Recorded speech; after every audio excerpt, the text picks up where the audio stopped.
So, in this brain division thought experiment, what would happen to you? There has to be some fact about what would happen to you.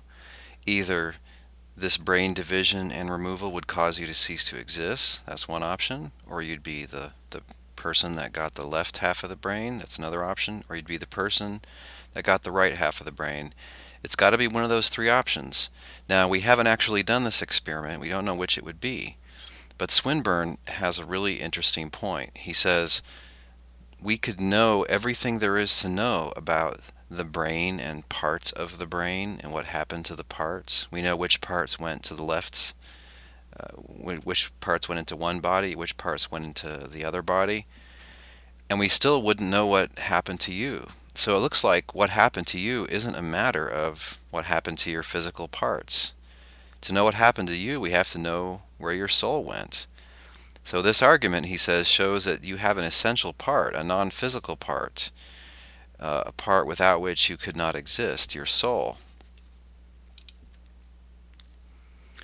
He says, I'm a complex thing consisting of a soul united to physical substances, but only the soul is an essential part of me. I could exist with a different body or with no body. So that's his argument, and I'm not aware of a really good objection to it. I'm inclined to think that it's a sound argument. It's true that there are only three options. It's true that it matters. And it does seem true that if we knew where all your physical parts went, we still would not know what happened to you. So this seems like an argument that there's more to you than just your body. Some further points Swinburne makes. First of all, these are non-theological. These are non-religious arguments. Notice he's not appealing to the Bible or to religious experience or religious authority or anything. It's just appealing to what seems to be true. It's appealing to a thought experiment, like a lot of philosophical arguments. Yes, he does think that changes in the body cause changes in the soul and vice versa. That's called interactionism.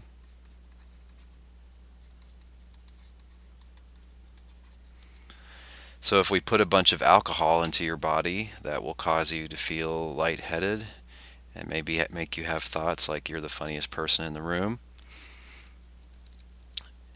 Conversely, if certain mental events occur, certain changes in your soul occur, then this will lead to certain bodily changes. So, for instance, if we scare you, your heart rate will go up. There could be really obvious changes. Suppose you see a really attractive member of the opposite sex. There will be certain very obvious physical changes in you as a result of that. So this is called mind-body interactionism. Changes in the one can cause changes in the other. He doesn't think that they're separate in the sense that they don't interact causally with each other. They do. Another point is Swinburne does assume that animals have souls too. So things like orangutans or dogs or cats or mice, not just humans, but any conscious animal has a soul. Interestingly, Descartes denied this. This is very strange. He wanted to say that only humans have souls. But if the soul is what's a subject of thought, lots of animals have consciousness and they must be subjects of thought. It seems like animals would have to have souls too. Um, Another point, Swinburne says, yes, he does believe in evolution. Some people call this emergent substance dualism because somewhere in the process of evolution, souls come into the picture, right? During this, before there were monkeys, there were some other kind of animals. Presumably this all started with some kind of really small animal, like a single-celled organism. And we don't suppose that single-celled organisms have consciousness, and so there's no reason to suppose that they have souls. If you take an amoeba and divide it into two parts, which part is the original amoeba, the left hand or the right hand part. Maybe it doesn't matter. Maybe it just annihilates the amoeba and leaves two leftovers. Seems like there isn't a parallel argument for belief in amoeba souls. But anyway, at some point in the evolution of life, souls come into the picture. And we don't know, Swinburne would say, precisely when there started to be non-physical substances, that is, souls, in the cosmos. But this is no reason to deny that there are souls. Just because we can't explain how it came to be that there are souls, it doesn't follow that we should deny the existence of souls. There are things which we know are real, and we ought not deny their existence, even though we can't explain um, how they came to be. Okay, but Swinburne has another argument for mind-body dualism, and this argument is also given by another famous philosopher, Alvin Plantinga, recently retired from University of Notre Dame. Another brilliant philosopher who's known for his work in a lot of fields, in metaphysics and theory of knowledge, philosophy of religion. And I call this the modal argument. It's based on what could possibly be and what couldn't be. Philosophers call that modality. Those are truths having to do with what has to be and what cannot be. So I'll present the argument informally first, and then I'll give you a numbered premise version of it.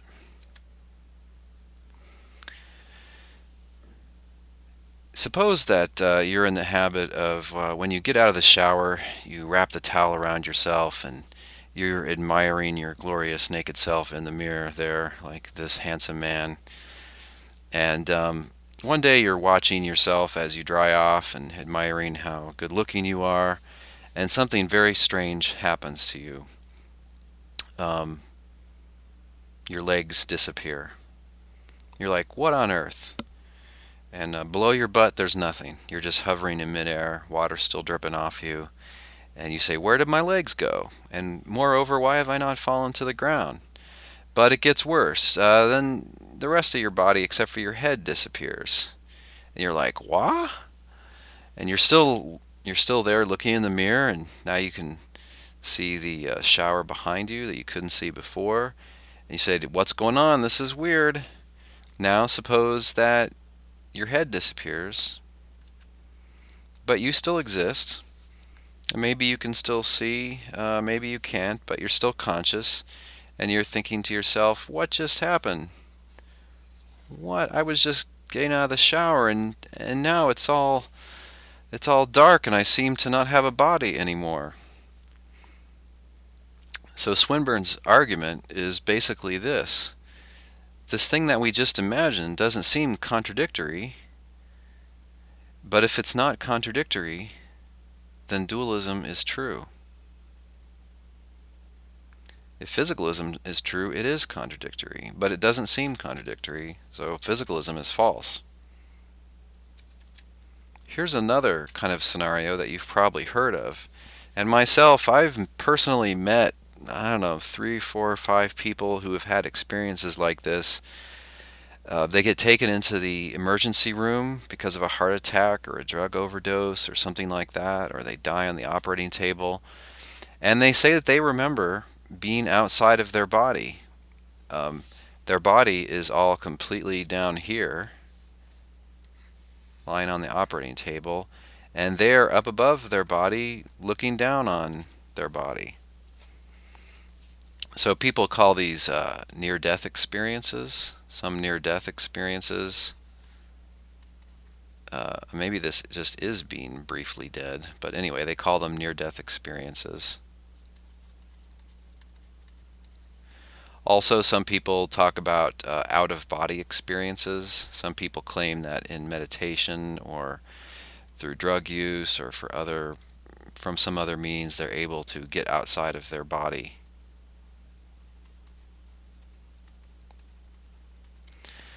Now, I'm not telling you I believe in these things. Maybe they happen, maybe they don't. Naturalists usually object that This must be a hallucination. The brain must just, come up with this funny imagination when it's being deprived of oxygen or something like that. And of course, it is true that in labs they've been able to give people a sensation of being outside their body. Just by stimulating a certain part of the brain, they can make people feel that they're outside their body looking in. I'm not sure what that shows. Look, if you stimulate part of my brain, maybe I'll see a visual patch of blue in my visual field, but that doesn't mean that I don't normally perceive blue things. So maybe you can induce this feeling and it's illusory, but maybe this really happens. Okay, but the point is, if physicalism is true, if you are a wholly physical object with only physical parts, and all your physical parts are down here, then it couldn't possibly be that you're up here looking down on the whole thing. Okay, but if you think this is possible, because we can imagine it, because people say this is true, maybe we have some reason to believe this is true. Whether or not there's counter evidence would be another question. If you think this is possible, then it must be that dualism is true, right? There must be some part of you that's not a physical part, which could then go out of your body, and then you could perceive your whole body still lying there. Okay, so if it's even coherent, if it's even non-contradictory that things like this happen, then dualism is true. So let's look at Swinburne's argument. Premise 1 says, it is possible that I exist after my body is completely destroyed. And his grounds for thinking this is just that we can imagine it. It seems possible, it seems non-contradictory to imagine these things. Second, it is not possible that my body exists after it is completely destroyed. Third, and philosophers sometimes call this the indiscernibility of identicals, but it's an obviously true premise. For any A and B, A is numerically the same thing as B, only if everything true of A is also true of B, and vice versa. So if A and B are just two different names for one thing, whatever's true of one has to be true of the other, which is just to say a thing can't at one time differ from itself. Right, so if you discover a difference between A and B, then it follows that they're not one and the same. Well, then it follows from 1 through 3 that therefore I am not numerically the same thing as my body. So it seems that to follow that I have an essential and non-physical part, my soul, in addition to my body, which is a non-essential part of me. So that's Swinburne's modal argument for dualism. Now, one objection to this is given by a philosopher named William Hasker. And Hasker argues that this argument is epistemically circular.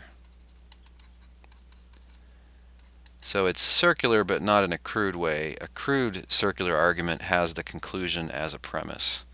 And this argument doesn't have either of its conclusions as a premise.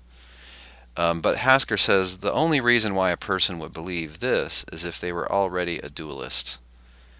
So how can this be a convincing argument for dualism if it's only convincing if you're already a dualist?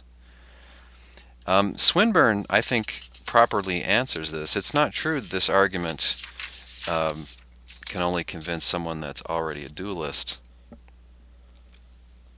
Suppose that you don't know what you are. You're not a physicalist or a dualist. Do I have a soul? You say, I don't know. Maybe, maybe not. I don't know, I can't decide. Well, then this argument might persuade you to be a dualist.